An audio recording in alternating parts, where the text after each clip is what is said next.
DNA జ్యోతిష్యానికి సాధారణ జ్యోతిష్యానికి తేడా ఏమిటంటే, వేల సంవత్సరాల నుండి సాధారణ జ్యోతిష్యం ద్వారా ఒక జాతక చక్రం చూసి భూత భవిష్యత్ వర్తమాన కాలాలలో ఎప్పుడు ఎలా ఏమి జరుగుతుందని చెబుతూ, ఒకవేళ అవి గాని అనుకూలంగా జరగకపోతే ఎలాగైనా ప్రకృతికి విరుద్ధంగా వాటిని మార్చేయాలని, అది కుదరకపోయినా పరిహారాల నెపంతో చేసే పద్ధతిది.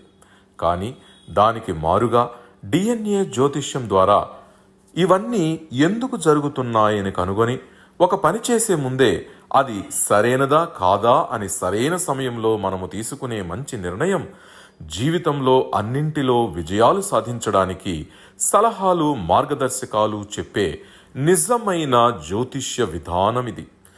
ఏది మీకు అవసరమో మీరే నిర్ణయించుకోగలరు. ఉదాహరణకి నేను ధనుర్లగ్నాన్ని తీసుకున్నాను. ఇది ధనుస్సు అనే లగ్నము. ఈ ధనుర్లగ్నాన్ని తీసుకున్నాను. ఈ ధనుసు లగ్నానికి 7వ భావంలో ఒకవేళ సూర్యుడు అనే గ్రహమే ఉన్నారనుకుందాం.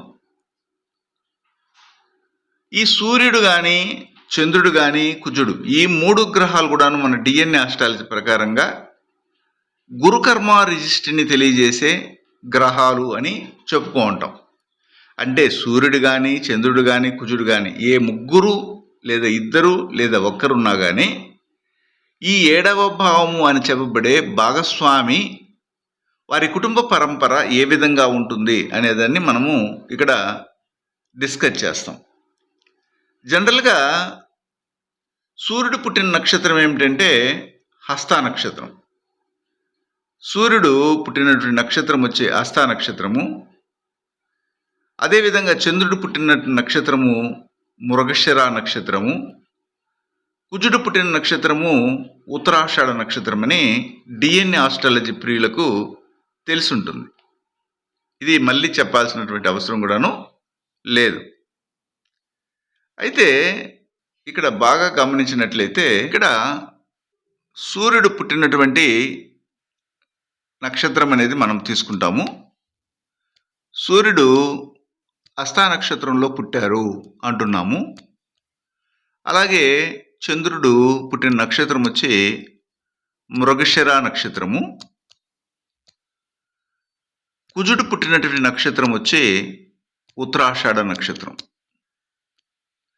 బాగా గమనిస్తే మీకు ఒకటి అర్థమైపోతుంది. ఇక్కడ ఈ హస్త, మృగశిర, ఉత్తరాషాఢ నక్షత్రాలు 3 కూడాను గురు కర్మ రిజిస్ట్రీ కలిగినటువంటి నక్షత్రాలు అని డిఎన్ఏ ఆస్ట్రాలజీలో చెప్పడం జరుగుతుంది.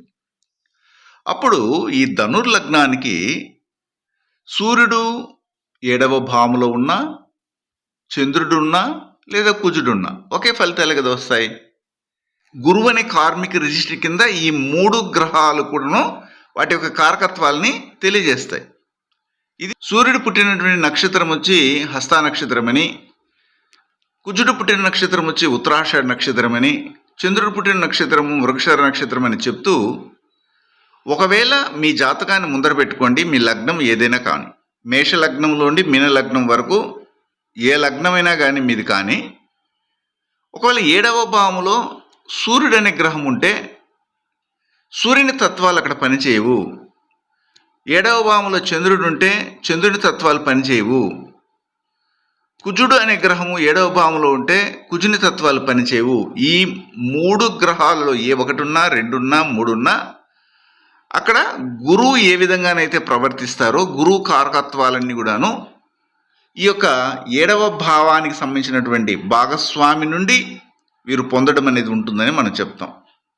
అప్పుడు గురువు యొక్క కారకత్వాల కింద మనం ఏం చెప్తామంటే, మెయిన్గా గురువు ఉపాధ్యాయుడు, టీచర్, ఉపన్యాసకుడు, బాగా మాట్లాడేవాడు, మాట్లాడేవారు అని చెప్పొచ్చు. అమ్మాయికి అబ్బాయి, అబ్బాయికి అమ్మాయిని మనము ఇక్కడ లెక్కలోకి తీసుకుంటాం. ఇక్కడ గురువు కారకత్వాలన్నీ కూడాను ఈ 7వ భావము అని చెప్పబడే ఒక అమ్మాయికి అబ్బాయిగా భాగస్వామిగా వచ్చిన, ఒక అబ్బాయికి అమ్మాయిగా భాగస్వామిగా వచ్చినా వర్తిస్తాయి అంటున్నాం.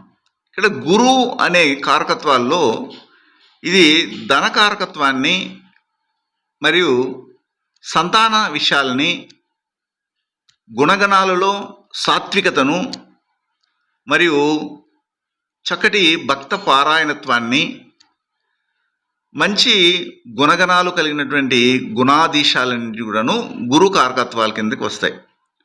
అప్పుడు వృత్తుల్లో తీసుకున్నట్లయితే teaching field, bank, defence, finance, సచివాలయము, బంగారం వ్యాపారం, వడ్డీ వ్యాపారము, ఇలాంటివన్నీ కూడా వీళ్ళ కుటుంబ పరంపరలో ఉంటాయి అని చెప్తూనే సంపదలు కలిగినటువంటి వారుగా ఉంటారు, లేదా సంతానం కలిగినటువంటి వారుగా ఉంటారు, లేదా ఈ రెండిట్లో ఏదైనా ఒకదాన్ని మనం తీసుకోవాలి అని చెప్తాం.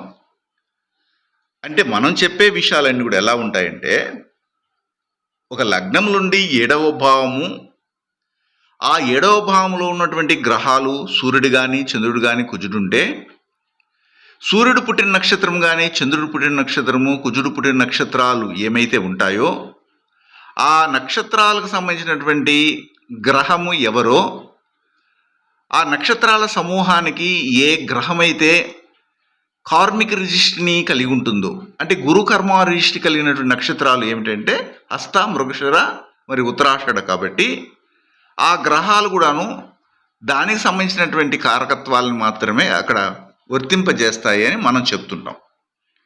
ఇది మనము జనరల్గా చెప్పే విషయాలు డిఎన్ఏ ఆస్ట్రాలజీ ప్రకారంగా.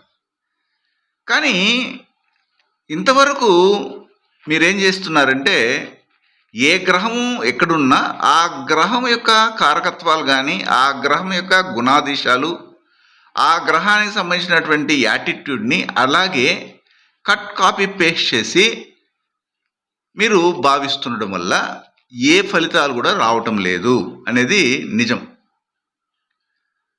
అయితే ఇక్కడ ఇంకొక విషయాన్ని మనము చర్చించాలి.